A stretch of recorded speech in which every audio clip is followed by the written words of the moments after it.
اعوذ باللہ من الشیطان الرجیم بسم اللہ الرحمن الرحیم ان اللہ وملائکتہ یصلون علی النبی یا ایھا الذین آمنوا صلوا علیہ وسلموا تسلیما اللہم صل علی سیدنا محمد وعلی آل سیدنا محمد وبارک وسلم علیہ.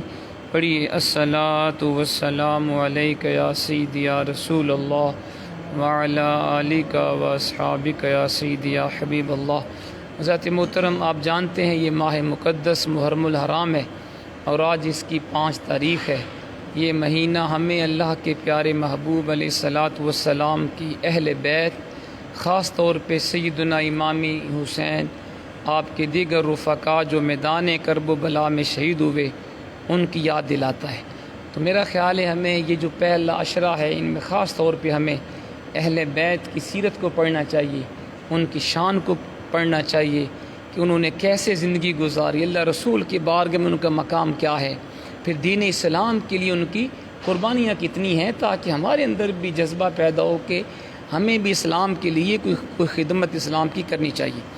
تو میں نے مناسب سمجھا کہ آج ہم حضرت امام علی مقام اور آپ کے دوسرے بھائی امام حسن اور حسین دونوں کی شان کے اوپر یہ پوری کتاب ہے. یہ پروفیسر ڈاکٹر طاہر القادری صاحب نے کتاب لکھی، بہت پیاری کتاب ہے. اس کے اندر 40 فصلیں ہیں اور 135 حدیث ہیں. 135 حدیث ہیں جن میں شان اہل بیت کو بیان کیا گیا. حسنین کریمین کی شان بھی ہے، مولا علی شیر خدا کی شان بھی ہے، سیدہ فاطمہ تو زہرا کی شان بھی ہے. تو انشاءاللہ میری کوشش ہوگی کہ ہم جتنا اللہ نے توفیق دی ہم روزانہ تھوڑا تھوڑا یہ بیان کرتے رہیں، 10ویں تک کم سے کم یہ سلسلہ چلے. تو آج ہم شروع کر رہے ہیں جی. سب سے پہلی جو حدیث ہے، جو فصل ہے، اس میں انہوں نے شروع کیا کہ نبی پاک علیہ الصلاۃ والسلام کا اپنے شہزادوں کا نام حسن و حسین رکھنا، یعنی حضور نے خود اپنے نواسوں کا نام حسن اور حسین رکھا.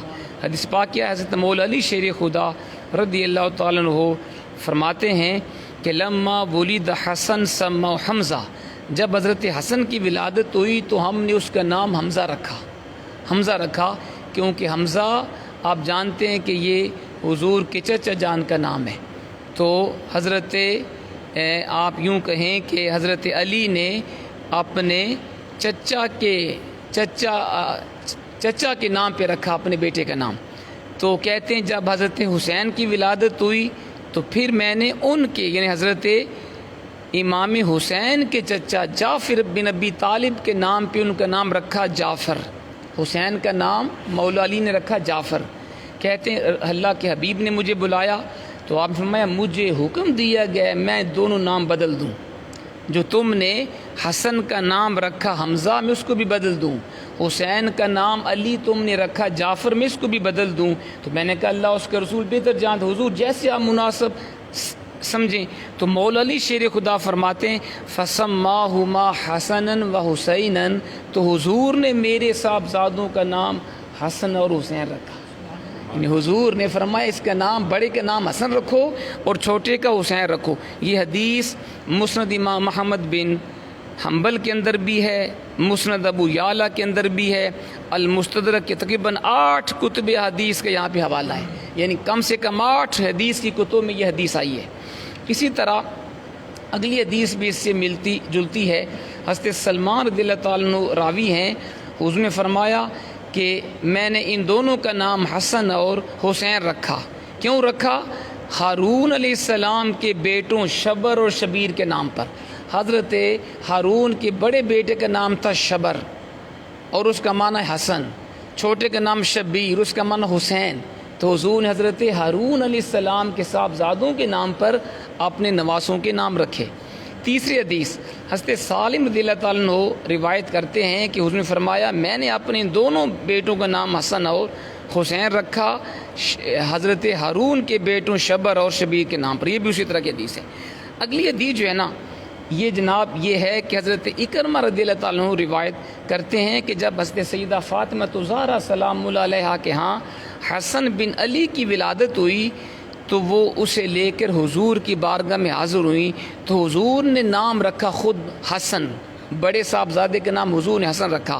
پھر جب 1 سال کے بعد حضرت سیدنا امام حسین کی ولادت ہوئی، پھر سیدہ کائنات اپنے صاحبزادے کو لے کے حضور کی بارگاہ میں حاضر ہوئیں تو کہتی ہیں میں نے حضور سے عرض کی حضور یہ میرا جو چھوٹا ہے نا بیٹا یہ حسن سے بھی زیادہ خوبصورت ہے، حسین حسن سے بھی زیادہ خوبصورت ہے۔ تو حضور نے فرمایا ٹھیک ہے، آپ نے پھر حسن کے نام سے نام نکال کے حسین رکھا۔ حسن سے حسین بنتا ہے، جس طرح طفل کا معنی ہوتا ہے بچہ، طفل اس سے بنتا ہے طفیل، چھوٹا بچہ۔ حسن سے حضور نے نام رکھا حسین، یعنی چھوٹا حسن، آپ یوں کہیں چھوٹا حسن۔ تو یہ حضور نے دونوں صاحبزادوں کے نام رکھے۔ پھر اگلی حدیث میں ہے کہ حضور نے دونوں کا نام حسن اور حسین رکھا، پھر آپ نے ساتویں دن دونوں کے نام رکھے۔ تو پتہ چلا بچے پیدا ہونے کے 7ویں دن نام رکھنا یہ حضور کی بڑی پیاری سنت ہے۔ جو اگلی حدیث ہے یہ بھی بڑی ایمان افروز ہے۔ اس میں یہ ہے کہ مولا علی شیر خدا رضی اللہ تعالیٰ عنہ فرماتے ہیں کہ جب سیدہ فاطمہ زہرا سلام اللہ علیہا کے پاس حضرت فاطمہ کے ہاں جب حضرت حسن کی ولادت ہوئی تو حضور تشریف لائے، فرمایا بیٹی مجھے میرا بیٹا دکھاؤ، اور ساتھ ہی پوچھا تم نے اس کا نام کیا رکھا ہے؟ تو حضرت مولا علی شیر خدا فرماتے میں نے کہا حضور میں نے اس کا نام رکھا حرب۔ حرب کا معنی جنگجو، جنگ کرنے والا۔ فرمایا نہیں، اس کا نام حسن ہے، اس کا نام کیا ہے؟ حسن ہے۔ فرماتے ہیں پھر جب حضرت امام حسین کی ولادت تو حضور پھر تشریف لائے، پھر آپ نے پوچھا مجھے میرا بیٹا دکھاؤ اور بتاؤ اس کا نام کیا رکھا؟ مولا علی شیر خدا کہتے میں نے کہا حضور میں نے اس کا نام رکھا حرب، یعنی جنگجو۔ فرمایا نہیں، یہ حسین ہے، یہ حسین ہے۔ فرماتے ہیں پھر جب میرا تیسرا بیٹا پیدا ہوا تو پھر حضور تشریف لائے، پھر آپ نے پوچھا بیٹی مجھے میرا بیٹا دکھاؤ، ہم نے دکھایا۔ پھر آپ نے پوچھا علی نام کیا رکھا؟ میں نے کہا جی حرب۔ فرمایا نہیں، اس کا نام رکھو محسن، محسن۔ پھر حضور نے فرمایا میں نے یہ نام بلا وجہ نہیں رکھے، میں نے اللہ کے نبی حضرت ہارون علیہ السلام کے 3 بیٹوں کے نام پہ اپنے نواسوں کے نام رکھے۔ حضرت ہارون کے 3 بیٹوں کے نام کیا تھے؟ بڑے کے نام شبر، پھر شبیر، اس کے بعد مشبر، اور ان کا معنی بنتا ہے حسن، حسین اور محسن۔ حضور نے حضرت ہارون علیہ السلام کے صاحبزادوں کے نام پر اپنے نواسوں کے نام رکھے۔ یہ ہے جی پہلی فصل۔ جو دوسری فصل ہے اس میں لکھا ہے کہ حسن اور حسین یہ جنت کے ناموں میں سے 2 نام ہیں، یہ کوئی عام نام نہیں ہے، یہ جنتیوں کے 2 نام ہیں جن کو اللہ نے چھپا کے رکھا تھا، سبحان اللہ، حجاب میں رکھا تھا۔ حضرت مفدل رضی اللہ تعالیٰ عنہ کی روایت ہے، فرماتے ہیں کہ اللہ تعالیٰ نے حسن اور حسین کا نام اللہ نے چھپایا ہوا تھا، حتیٰ کہ جب حضرت حسن اور حسین کی ولادت ہوئی تو اللہ کے حبیب نے اپنے بیٹوں کا نام حسن اور حسین رکھا۔ تو یہ پہلے نام کسی کے سامنے ظاہر ہی نہیں تھے، یہ پوشیدہ تھے۔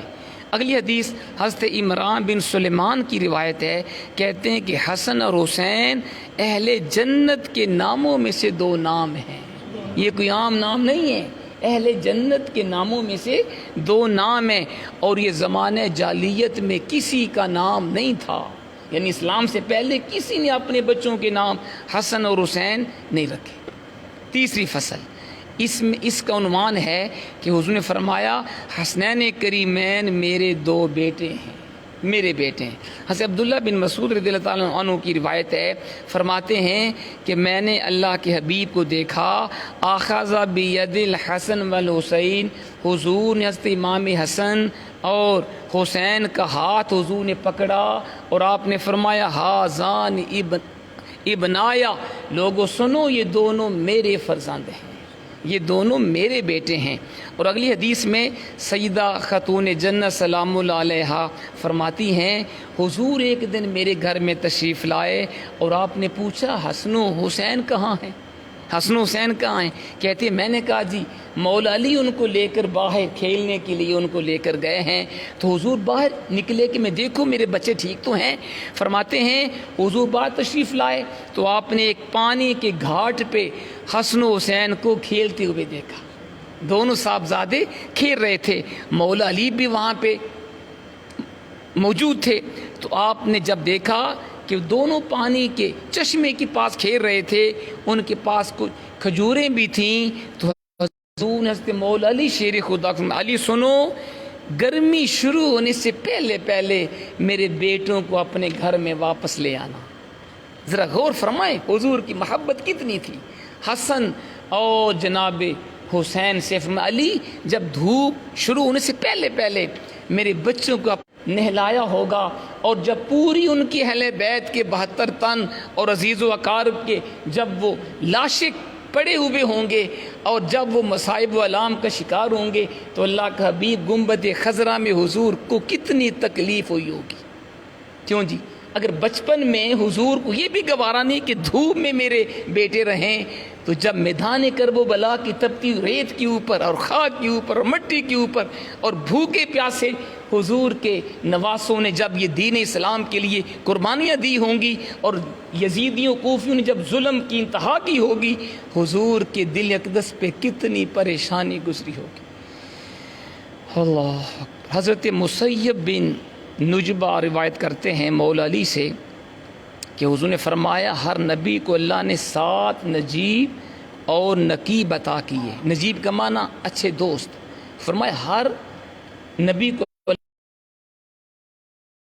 اچھے ساتھی عطا کیے، اور پھر آپ نے فرمایا مجھے رب نے 14 اچھے ساتھی دیے۔ کتنے؟ 14۔ ہر نبی کو 7 دیے اچھے دوست، اچھے ساتھی، فرمایا مجھے اللہ نے 14 دیے۔ حضرت سعید مسیب فرماتے ہیں میں نے مولا علی سے پوچھا وہ 14 کون اور آپ کا ساتھی ہوں؟ پھر میرے دونوں بیٹے ہیں، گنتے جائیں آپ، میں یعنی مولا علی، دونوں بیٹے، پھر فرمایا جعفر، یہ جعفر حضور کے، جعفر بن ابی طالب حضور کے چچا زاد یہ بھائی ہیں۔ فرمایا پھر حمزہ یہ حضور کے سگے چچا ہیں، ابو بکر صدیق، عمر فاروق، مصعب بن عمیر، بلال، سلمان، مقداد، حذیفہ، عمار، عبداللہ بن مسعود، یہ 14 بنتے ہیں۔ فرمایا یہ 14 میرے نجیب ہیں، یہ میرے ساتھ۔ اب دیکھیں ان میں حضور نے ابو بکر صدیق، عمر فاروق کا نام بھی لیا، یہ میرے ساتھی ہیں۔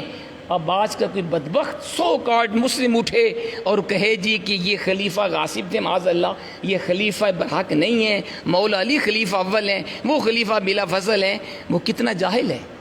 حضور ان کو اپنا ساتھی فرما رہے ہیں۔ اللہ اکبر۔ حضرات محترم اگلا بھی تھوڑا سا سن لیں کہ حسنین کریمین اہل بیت میں شامل ہیں، اہل بیت میں شامل ہیں۔ حضرت ام سلمہ رضی اللہ تعالیٰ عنہ فرماتی ہیں کہ اللہ کے حبیب نے ایک مرتبہ سیدہ فاطمہ الزہرا، حضرت حسن حسین تینوں کو حضور نے جمع کیا اور اپنے کپڑے یعنی اپنی چادر کے نیچے داخل فرمایا، پھر فرمایا اللہم ہؤلاء اہل بیتی، اللہ یہ میرے گھر والے ہیں، یہ میرے گھر والے۔ دوسری حدیث میں سعد بن ابی وقاص رضی اللہ تعالیٰ عنہ راوی ہیں، کہتے ہیں جب قرآن پاک کی یہ آیت نازل ہوئی، یہ جو سورۃ آل عمران کی آیت ہے، فَقُلْ تَعَالَوْا نَدْعُ أَبْنَاءَنَا وَأَبْنَاءَكُمْ، یہ جو عیسائی آئے تھے سرکار کے پاس مباہلہ کرنے کے لیے، مباہلہ یہ ہے کہ ہم دونوں کھلے میدان میں جا کے اللہ سے دعا کریں کہ اللہ جو ہم میں سے حق پہ ہے وہ زندہ رہے اور دوسرے کو تباہ و برباد کر دے، اسے کہتے ہیں مباہلہ، چیلنج کرنا۔ تو نجران کے عیسائیوں کا وفد آیا تھا حضور کے پاس مباہلہ کرنے کے لیے کہ جی آپ بھی آ جائیں کھلے میدان میں، ہم بھی آتے ہیں، ہم اللہ سے دعا کرتے ہیں اگر آپ ہیں حق پہ تو آپ سلامت رہیں گے، ہم اگر حق پہ نہیں تو ہمارے اوپر اللہ کی پھٹکار ہوگی، یہ ہے۔ تو پھر کیا ہوا جی؟ جب وہ حضور نے فرمایا ٹھیک ہے مجھے تمہارا چیلنج منظور ہے، جب عیسائیوں کا وفد آیا تو سرکار جب کھلے میدان میں تشریف لائے تو حدیث پاک کہتی ہے حضور نے مولا علی کو بلایا، سیدہ فاطمہ کو بلایا، حسن و حسین چاروں کو حضور اپنے ساتھ لے کر گئے، مباہلہ کرنے کے لیے گئے، اور پھر فرمایا اللہم ہؤلاء، اللہ یہ میرے اہل بیت ہیں۔ اور پھر روایت میں آتا ہے کہ جب یہ چاروں مولا علی، سیدہ خاتون جنت، حسنین کریمین اور 5ویں حضور کی ساتھ 5 تن پاک ہیں، جب یہ 5 نورانی ہستیاں کھلے میدان میں پہنچی اور عیسائیوں نے دیکھا، نورانی چہرے دیکھے۔ جو عیسائیوں کا بڑا پادری تھا اس نے کہا خبردار ان کے مقابلے میں نہ آنا، ان کا مقابلہ نہ کرنا ورنہ تم میں ایک بھی زندہ نہیں بچے گا۔ وہ میدان چھوڑ کے بھاگ گئے، مبالغہ نہیں کیا۔ حضور نے فرمایا اگر وہ میرے مقابلے میں آ جاتے، مباہلہ کر لیتے، ایک بھی عیسائی زندہ نہ بچتا، سب کو اللہ تباہ و برباد فرما۔ یہ دلیل ہے کہ ہمارے پیارے آقا اور حضور کے اہل بیت حق پر ہیں، تو حضور نے ان کو اہل بیت میں شمار کیا ہے۔ اسی طرح اگلی حدیث میں ابو سعید خدری رضی اللہ تعالیٰ عنہ راوی ہیں کہ یہ جو قرآن کی آیت اتری انما یرید اللہ لیذہب عنکم الرجس اہل البیت ویطہرکم تطہیرا، اللہ یہی چاہتا ہے اے میرے حبیب کے گھر والو تم سے ہر قسم کی ناپاکی کو دور کر دے، تمہیں خوب پاک صاف کر دے۔ حضرت ابو سعید خدری رضی اللہ تعالیٰ عنہ روایت فرماتے ہیں یہ آیت کریمہ 5 ہستیوں کے بارے میں اتری ہے۔ کتنی؟ 5 ہستیاں، ایک اللہ کے پیارے رسول، دوسرے علی، تیسری فاطمہ اور چوتھے 5ویں حسن و حسین۔ ان کو پنجتن پاک کہتے ہیں، اس لیے کہتے ہیں کہ یہ آیت ان 5 ہستیوں کے بارے میں خاص طور پہ اتری، انہی کو اصطلاح میں پنجتن پاک کہتے ہیں کہ اللہ نے ان 5 ہستیوں کی پاکیزگی کی گواہی قرآن میں دے دی ہے، یہ ہے پنجتن پاک۔ تو لہٰذا پنجتن پاک کئی لوگ کہتے ہیں یہ تم نے کہاں سے نکالی، یہ اصطلاح صحیح نہیں ہے۔ ہم کہتے ہیں یہ اصطلاح قرآن و حدیث سے ثابت ہے، یہ ہم نے کوئی اپنے پاس یہ اصطلاح ایجاد نہیں کی۔ تو ذات محترم آج کے لیے اتنا کافی ہے انشاءاللہ۔ جی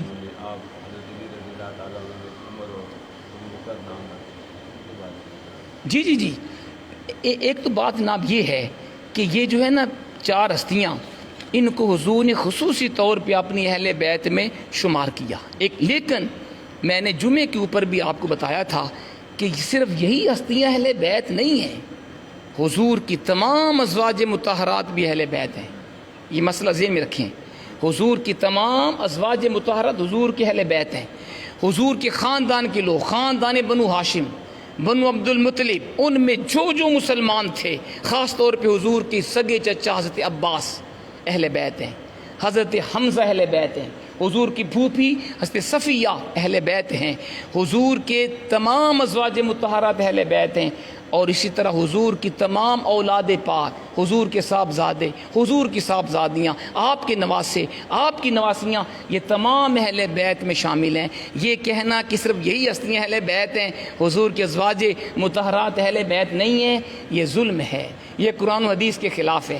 شاہ صاحب نے جو فرمایا، لوگ کہنے والے کہتے ہیں کہ حضرت علی خلیفہ برحق ہیں، حضرت ابوبکر صدیق بھی معاذ اللہ غاصب، عمر فاروق عثمان بھی خلیفہ برحق نہیں ہیں، ان کے آپس کے تعلقات اچھے نہ تھے، مولا علی تقیہ کر کے خاموش بیٹھے رہے، وہ جانتے تھے کہ خلافت ناحق لوگوں کے پاس جاتی رہی۔ ان کا ویوز یہ ہیں، وہ کہتے ہیں کہ حضرت علی دیکھتے رہے کہ خلافت ناحق لوگوں کے پاس جاتی رہی لیکن وہ تقیہ کر کے خاموش بیٹھے۔ ہم کہتے ہیں ظالموں، اس سے بڑی مولا علی شیر خدا کی گستاخی ہو نہیں سکتی جو حیدر کرار ہو، جس کی ہاتھ کو وہ اپنے ہاتھوں سے قلعہ کموس کو اٹھا کے اس کو فتح کرنے والا ہو، اتنا جس کو حضور خدا کا شیر کہیں، حیدر کرار کہیں، اس کے بارے میں کہنا کہ وہ جانتے تھے کہ خلیفہ برحق نہیں ہیں یہ لوگ لیکن وہ خاموشی سے بیٹھے رہے، یہ مولا علی کی شان کے اوپر بھی گستاخی ہے۔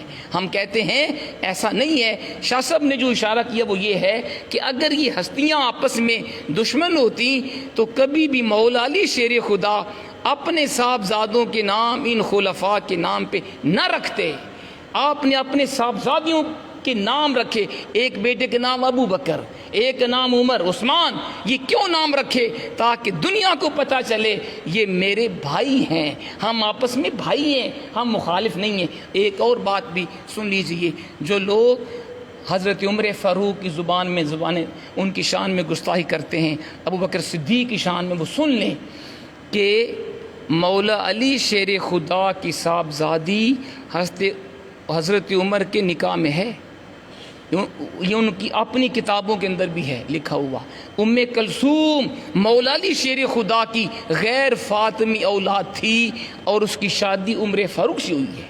تو سیدنا فاروق اعظم رشتے میں مولا علی کے داماد بھی ہیں، لہٰذا ان کے اوپر اعتراض کرنا مولا علی شیر خدا کے اوپر اعتراض بنتا ہے، کیونکہ کوئی کسی کے داماد کے اوپر اعتراض کرے وہ سسب پر اعتراض ہوتا ہے۔ تو اس لیے اہل سنت و جماعت کا عقیدہ ہے یہ چاروں خلفاء برحق ہیں، چاروں ہمارے سر کا تاج ہیں، ہم چاروں کا ادب و احترام کرتے ہیں۔ حضور کے تمام صحابہ، حضور کے تمام اہل بیت ہمارے سر کا تاج ہیں، ہم کسی کے درمیان تفرقہ نہیں ڈالتے، کسی کی گستاخی کا ہم سوچ بھی نہیں سکتے۔